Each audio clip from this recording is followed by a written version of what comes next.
Very good day to you, ladies and gentlemen. Welcome to another episode of the Candy Talk here on Herman Manyora's YouTube channel. My name is Evans Okinyi, and I'm here with Professor Herman Manyora. Prof, how are you? I'm doing well.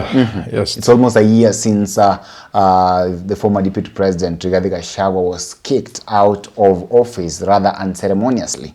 And you said that, look, this is a very bad decision for the president, and they would actually pay for it. Look at how DP Rigathi Gachagua has moved so far. And you tell me, with the kind of waves that is actually propagating in the mountain, look at what happened in Meru. I think so much is happening that you think it's a year. It's hardly 6 months. By the way, it's just about 7 months. Yeah, I think it was around October, November. Definitely. Yeah. Yeah, a lot is happening. And like we told the president, you are courting trouble. You are inviting trouble. And surely you wouldn't want to make Gachagua your enemy. And everybody sees it. Gachagua is one man you don't want to be on the other side. He's safer on your side. Yeah.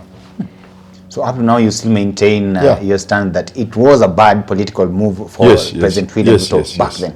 The resources is wasting now. If you would have used the resources to deal with Gachagua, to cool him. Ambia mzee shida yako ni nini?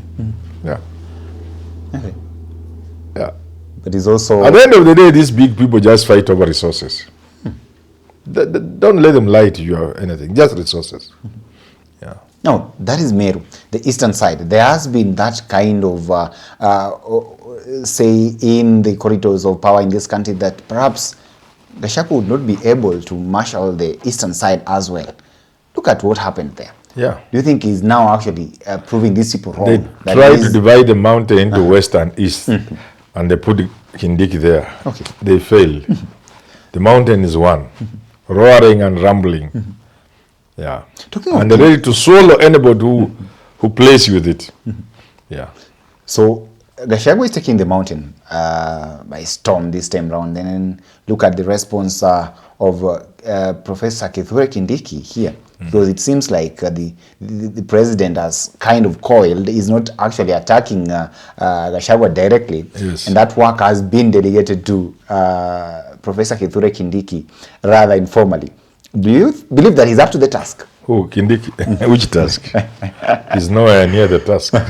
Absolutely. You've seen his response. You've seen how he's been tweeting about the same. You've seen how he is saying... Any norma. Any norma. Any norma, Nani hana best. No, I don't envy him. That's a very tough task. He cannot perform that task. It's too difficult for him. Yeah. And you know what? I've been telling this country, and especially the political leadership, and more so President Ruto and these people, you have been propelling Gachagua into outer space. And now he sits there firmly in outer space. Not long from now, it will be very difficult for any Kenyan to go to Mount Kenya and say anything against Gachagua. You will go, but you'll be very careful, very cautious. Let me give them an example. Let me say this. When Raila was still in the opposition, could anybody, Ruto, Uhuru, go to Nyanza and say anything against Raila? Would you leave that place? Not really. Yeah, that's where Gachagua is headed. Soon, in fact, sooner than soon, it will be difficult for anybody to say anything negative about Gachagua within the Mount Kenya region. And they have been propelling him up through a series of blunders and missteps. Now, Gachagua is untouchable. I said in one of my videos, I think I said it on Saturday, in my video on Saturday, you can't arrest Gachagua now. He has joined Raila and Ruto and Uhuru. And they are the untouchables of this country. Matiang'i is there already. So now you have 5 Kenyans you can't touch. You'll ban the country. Okay. This once you accept reality, it saves you a lot of trouble. If they had looked at Gachagua and seen the way I saw, they would have saved themselves all this trouble. Because they would have known Gachagua is a lethal politician. And I kept saying, Gachagua is a lethal politician. He's a deadly card. He's not a man you want to deal with in the opposition. And let me tell you, from what I see, Gachagua's strategy is to push this thing to a point where either he will be the undisputed presidential candidate who will end up winning, or he's the one who will pick a person until he become president. That's where he's moving. This man is lethal. Okay. And you can't stop him now. If they wanted to stop Gachagua immediately after impeachment, even take him to jail, they would have done it. Every passing day makes him something else. Yeah. Talking of arresting and talking of jail, of course, the leader of the majority in the National Assembly, Kimani Ichung'wah, says, look, nobody is above the law. And they kept saying that about Raila. They kept saying that about Raila when there were demonstrations in 2020. I told them, touch him, if you are men. Ichung'wah ndio walikuwa nasema, chukua yeye weka jela. Chukua Raila, peleka industrial area. Tuone kama hiyo jela itakuwa hapo. Some things are true. And we look at history. And we get informed by history. And we look at the political realities in the country. We look at the ethnic architecture of the country. We look at the politics of the country. And we can safely conclude that it will be suicidal to try and take a certain politician. Let's say Ruto has been defeated in 2027. So you take him to jail, you try and see. You have to be very careful how you do it. You have to prepare the country. You have to you take the long route, but just grab him like this because he's no longer president, and then take him to court. Don't you think it will be a problem? Don't you think that is this is Africa? This is not Europe. Don't you think that is this is Africa? Unfortunate, by the way, because we are. It's unfortunate, but it is Africa. That is why, under normal circumstances, such a people are dealt with conclusively, sometimes badly, through a revolution, because a revolution has no feelings. It just sweeps you off your feet and tosses you into the dustbin of history. That is a revolution. But under normal circumstances, even countries, even big countries, I know some people are going to listen to me and say Manyora is scaring us, Manyora is what? Deifying people. No. Even developed countries, there is a delicate balance between peace and justice. As ably demonstrated when the UK was handling the Irish issue, dealing with the IRA, there's a delicate balance. If you want to think you can pursue justice to the exclusion of all else, including peace, you'll discover it's not possible. So there's a balance, even in developed countries. There are things people go to the boardroom and they negotiate. When you ask Americans, why haven't you arrested Bashir or so and so?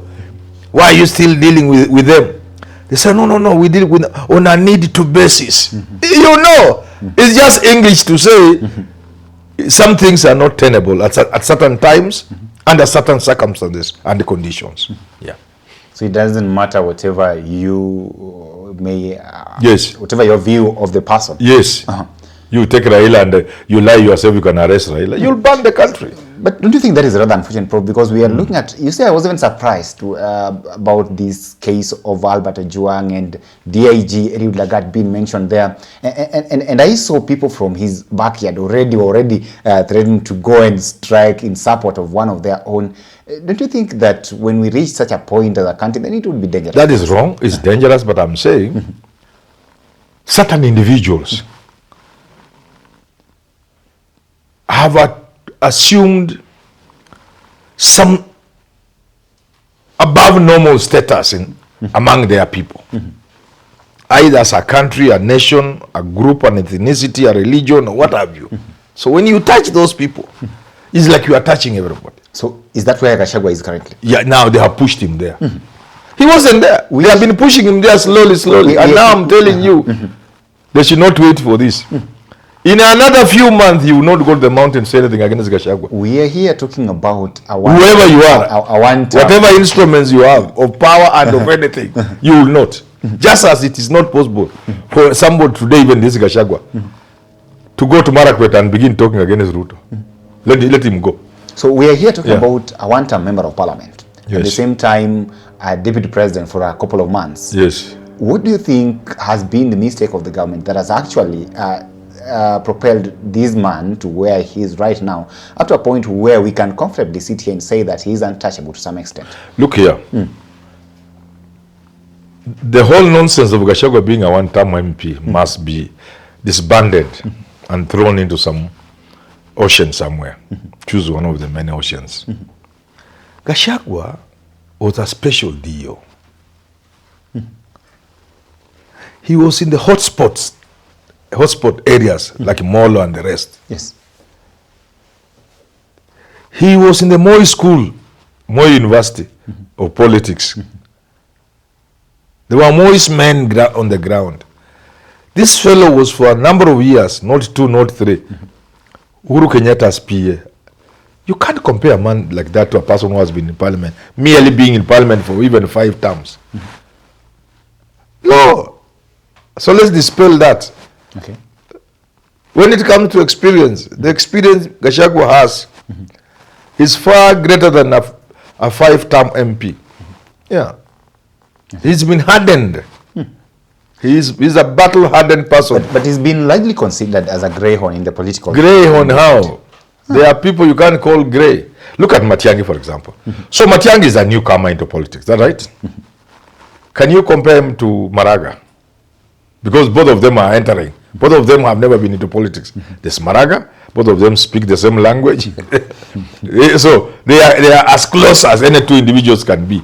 And they have not been in politics. Can you compare Maraga and Matiang'i? Who else? Can you compare Izo Mtata? Who else has not been in politics very well? Can you compare even with Jimmy Wanjigi?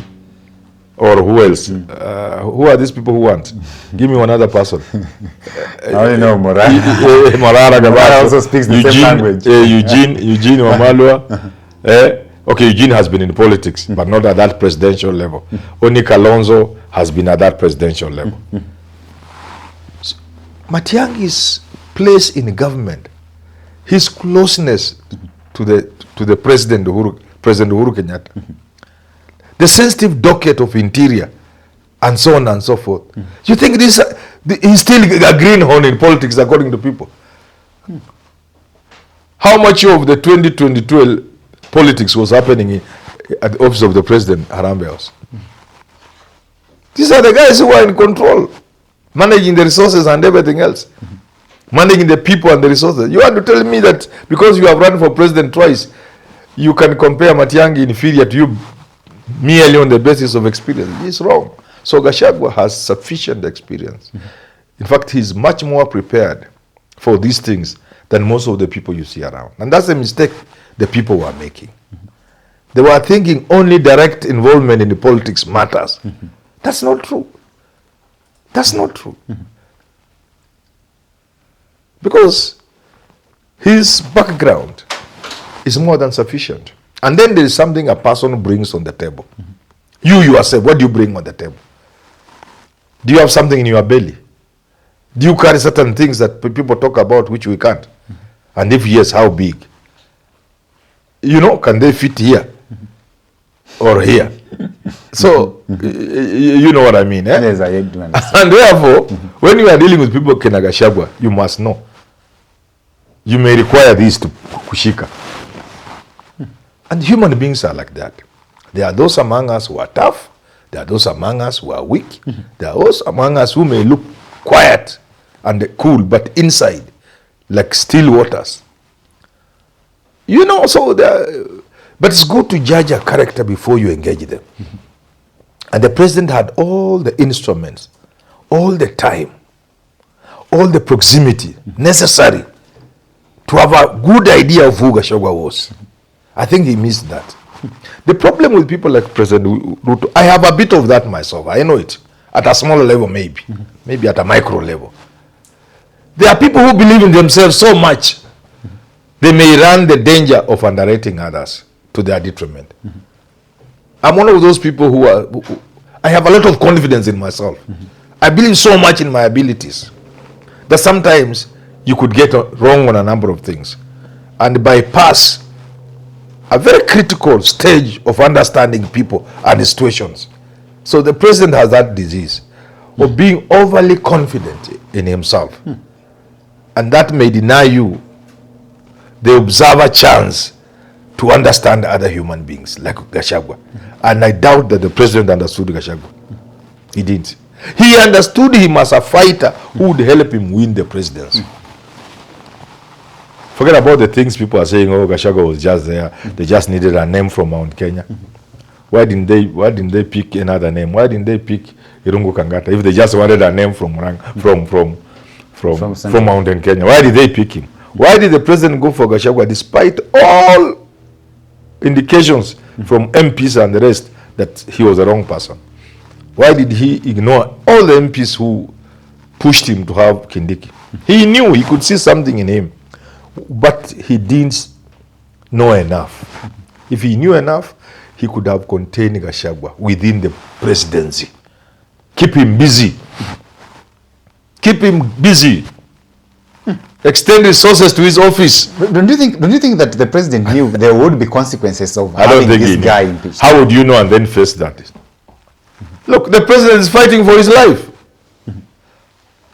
Maybe he knew, but he understood. How can you create? How can you create situations that will make you fight for your life? Sometimes you may know. It's like taking a poison so that you can go to a doctor. You see, sometimes why would you imbibe poison? Then you go and see a doctor. Sometimes you may know that there is an earthquake coming, but then the magnitude of that earthquake is what you may not be aware of. But that's what we are saying. That's what we are saying. If he knew who Gachagua was and the damage he would bring, the president would not have impeached Gachagua. No. And nobody should tell him that the president didn't do it. This is Kenya. This is Africa. You cannot impeach a deputy president if the president doesn't want.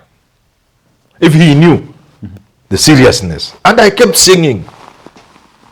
I kept saying, please don't. You are inviting trouble. And here is trouble. Full trouble. Talk to us how Gachagua has been able to handle his critics and dissenting voices from within the mountain region. Gachagua is getting what Gachagua has been getting to what he started early enough. He wanted people to toe his line. That is part of his undoing. That's why there were MPs willing to risk everything to remove him with Ruto. Of course, there is a question of compromise. Our MPs get compromised. Yes. But he had also been trying. But now that he is in control, Gachagua knows only one word and he will use it. Crash. He will just crash them.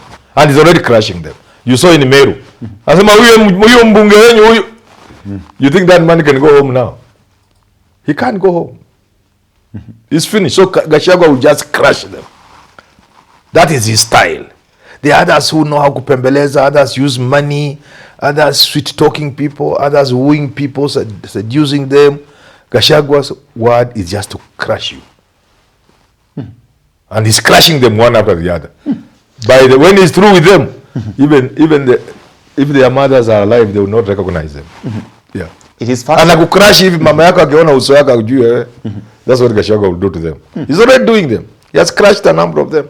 He was in Kiambu in some place, he crushed the MP. In a manner that guy can't go back home properly. Okay. He was in Meru Jews. That is his style. His modus operandi is crush them. And surprisingly, the ground is listening to him. Yes, of course. The ground. That's why he's using that to crush the people.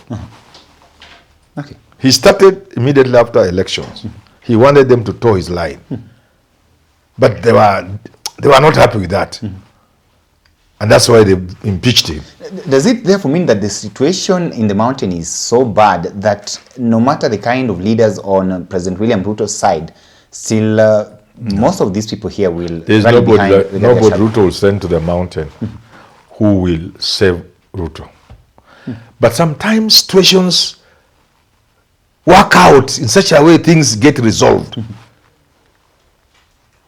I don't know whether you get what I'm saying. I get you. A situation can arise on the mountain that favors Ruto. How?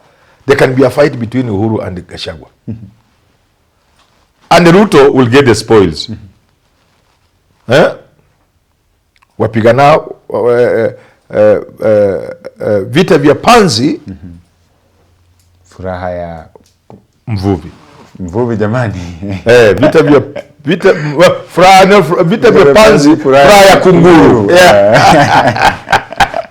Vita vya panzi, furaha ya kunguru. So If Gachagua and Ruto were to go, Gachagua and Uhuru were to go for each other, Ruto could get in between and get something. But not sending people. There's nobody Ruto can send to them out. I've seen, like in Kisii, you've seen the kind of people trying to go to who the Kisii against Matiangi. Look at the people they are sending. Such a lightweight fellows. The Umugusi just looks at them and laughs. So equally today, there isn't a man from the mountain you can send, and the people will listen to him. That, oh, look here, you know what Gachagua is saying is a tribalist, he's isolating you people, all the language people use. People just tell you, go home. Where have you come from? Go back. I normally have a conversation here with Willis, and he tells me here that, look, the people of the mountain have not left President William Ruto because of Rigathi Gachagua, but rather because of the failed economic policies. That is what, from where you stand, do you think that is true? The people don't listen to economic issues. No. The people just hate you, and that's enough. Why did the people hate Uhuru Kenyatta in 2022? Why? What Uhuru had done for them, it will take another 20 years for anybody to do half of that.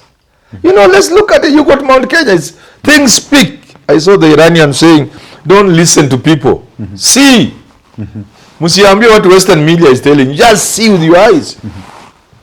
Don't wait to be told by the media. And don't listen to the media.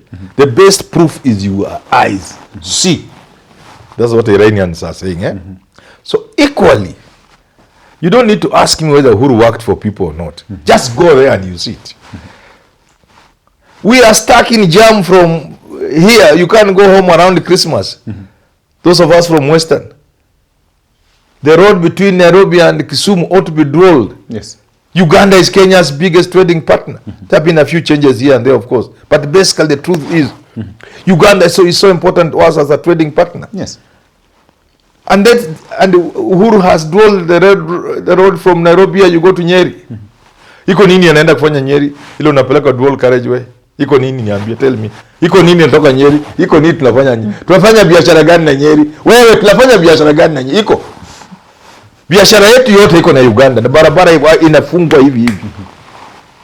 I even tweeted one day and I got thousands of people looking at it.